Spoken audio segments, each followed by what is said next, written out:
लोग मुझसे कहते हैं आचार्य जी बात समझाइए, मैं समझाता हूँ। कहते हैं अभी नहीं समझ में आई, और समझाइए, समझाता हूँ। फिर आगे बढ़ते कहते हैं आचार्य जी अभी भी समझ में नहीं आई, तो मैं कहता हूँ तुम्हारी मर्जी। क्योंकि अभी अगर समझ में नहीं आई है तो इसका मतलब ये नहीं है कि अब और समझाई जानी चाहिए। इसका मतलब ये है कि तुम अब समझना चाहते नहीं। तो एक बार कहोगे आचार्य जी समझ में नहीं आई, तो मैं क्या करूँगा, समझाऊंगा। दूसरी बार कहोगे आचार्य जी समझ में नहीं आई, तो मैं क्या करूँगा, समझाऊंगा। तीसरी, चौथी, पांचवी बार भी अगर तुमने कह दिया आचार्य जी बात समझ में नहीं आई, तो मैं क्या कहूँगा, तुम्हारी मर्जी, मत समझो। क्योंकि बात अब न समझने की तुम्हारी काबिलियत की है, न समझाने वाले की काबिलियत या ज्ञान की है।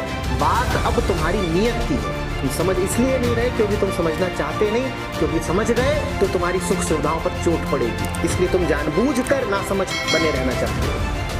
समझ आ रही है?